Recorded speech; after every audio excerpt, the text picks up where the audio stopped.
How are you, Werner? I'm fine. Wonderful to see you. Same for me. Thanks, Sue, for inviting me for the talk. Exactly. So we've been here at the Fascia Congress for the last day. What's the big hype about fascia? Why would anybody want to know about fascia? Why is this? This is our, since 2007, we've had 6 International Fascia Research Congresses. What are we learning about fascia? Well, every conference there's something new. So, and for me, even if I'm following all these conferences, every session I learn so much about fascia because fascia has been underestimated for many, many years. And so there is a lot of research going on in this field, and you just look on PubMed and you can see the increasing numbers of papers coming out. There are a lot of them. And what is different about this Congress? What do you think is like, since 2018 when we had our last Fascia Congress in Berlin, what are some of the new things that we've discovered this year that you're hearing about? Well, I think the transition into clinical way or clinical approaches is now getting much better because over the last years we were looking into the microscopic anatomy, we were looking at the hormones, and now this knowledge can be transferred into clinical applications. And I think that's a big trend for the next years. I think so too. Well, you know, I heard Carla today talked about aging. I always say, I know I'll age, I just want to do it much later in my life. And we're seeing all of these adaptations in our body as we age. And, you know, she was talking about as we're aging, there's so many things that adapt in the body, and certainly connective tissue changes. I remember a couple of years ago, I think it might have been Robert or it might have been Carla, saying that not only as we age, are there less fibroblasts in the body, but there's less quality collagen being produced. Is that true?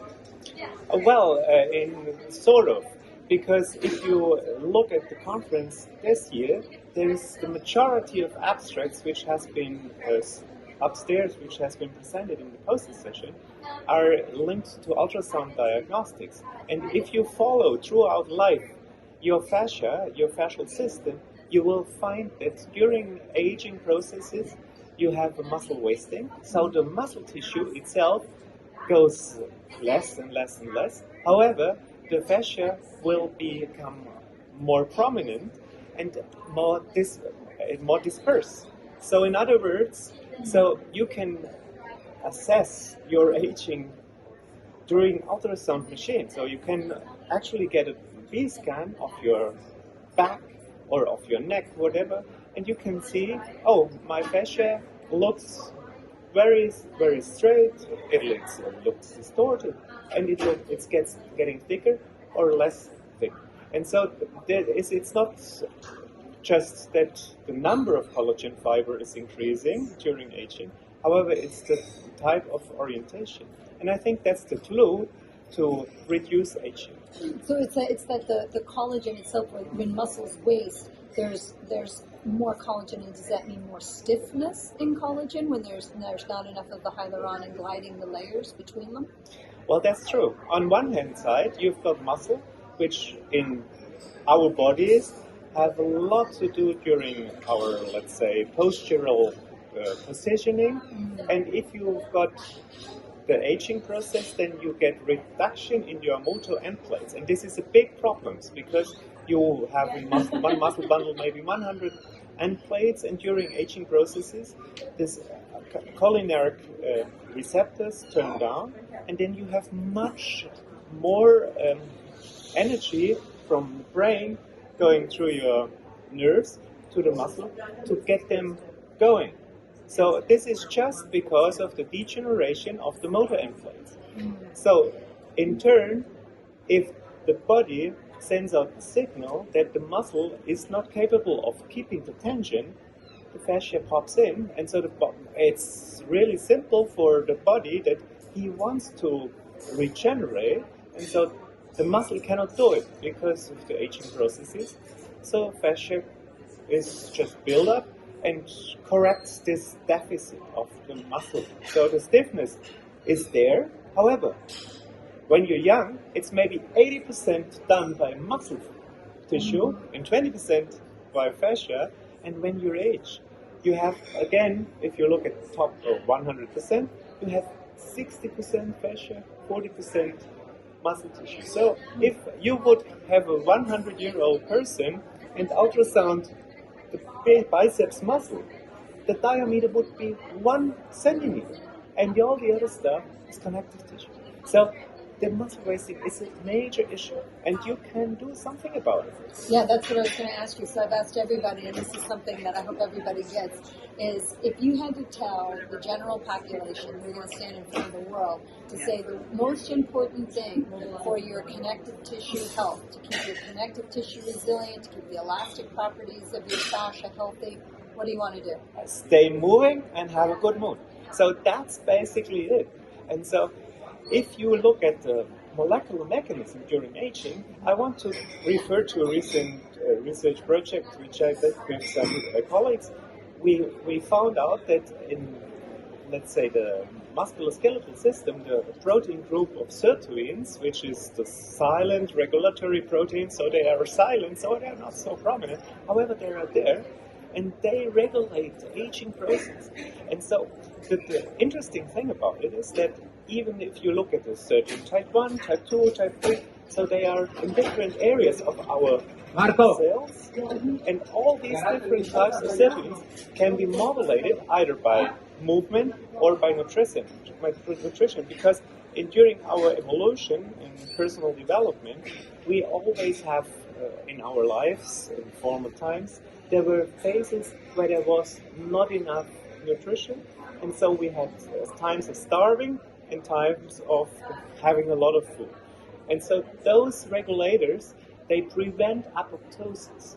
So if you have the opportunity to look into your nutrition and to have some sort of, I would say, some days off your regular diet with 2 hamburgers, 3 hamburgers per day, and so just take 2 or 3 days break, then I guess that this would be very helpful in terms of this sirtuin regulation processes. And in recent times, there's a ton of people talking about ingesting collagen, type 1 collagen, type 3 collagen. I know that Carla was like, the hyaluronan, I always say I don't know, I've never seen any research on that, but is there any benefit to ingesting any type of collagen? Well, the first problem is that if you ingest any type of collagen, you have to go through the stomach, which is very acid, then you have to go through the bowels, so you never know how much of this stuff gets into your blood. However, there are studies, and I was following one of them.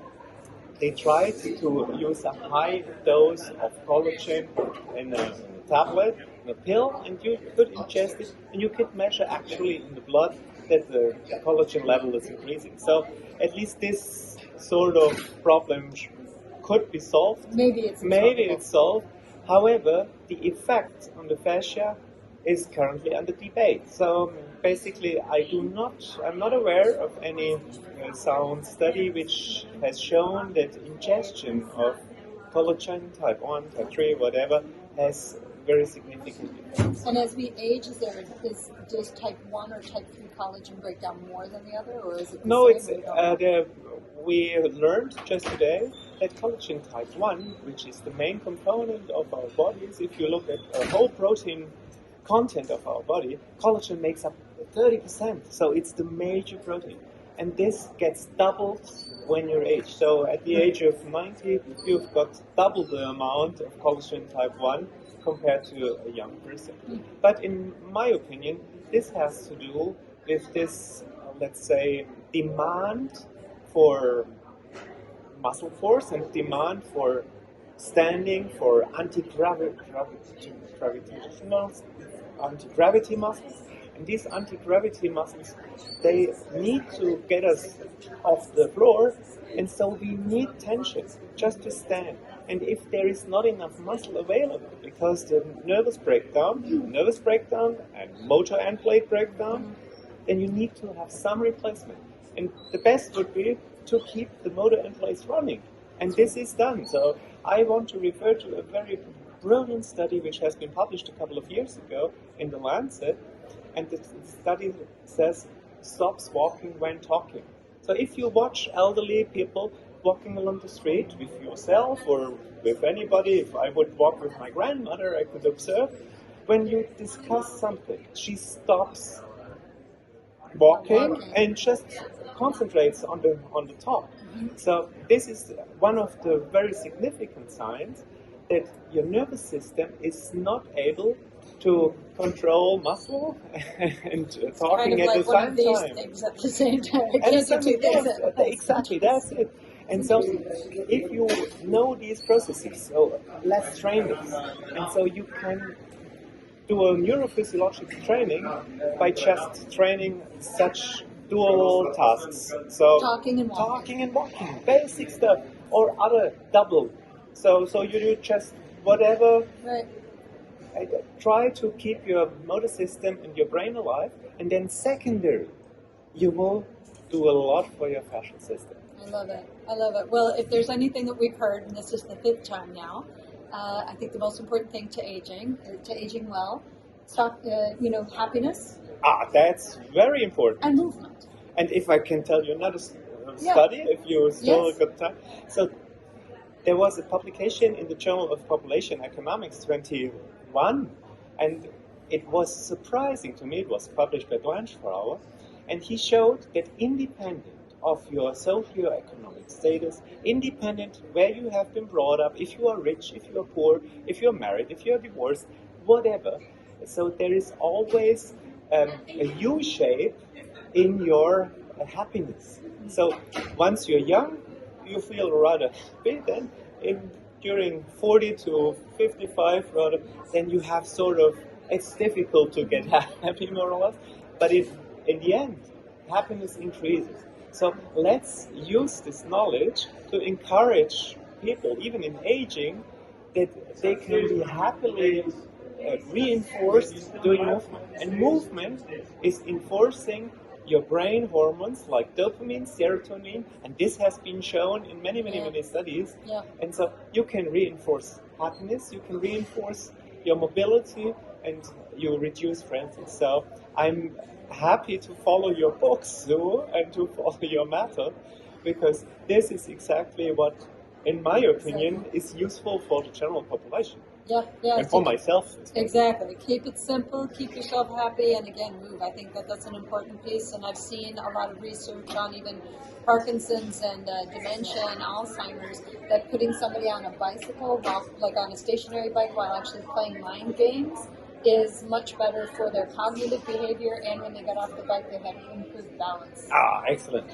You're referring to Parkinson. So there was a couple of years ago, or maybe 10 years ago, there's a study which proved a motion program, so the motivation that Parkinson people move, and then they compared placebo versus dopamine in Parkinson patients. Guess what? There was, in this study, where they did the movement, there was no difference between placebo and dopamine, which is a strong active drug in a strong disease. So it's so important that you have the normal system, the general system running.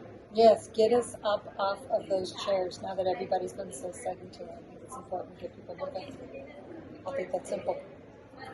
Yes, but it's difficult to do. No, it's simple. It sounds simple, but no, you're right. I mean, I suppose that's just it, is we've got to figure out better ways for people to move and keep their minds happy, because it seems in this day and age there's an increased amount of mental health issues, depression, and a lack of movement, sedentarism. That's right. It's happening more and more. Well, yet another enlightening talk. I hope that this helps all of you guys consider that you should get up and move a little bit more. And again, Werner, thank you so much for all of your contributions to the industry. And just thanks for being awesome. Thank you. See you later.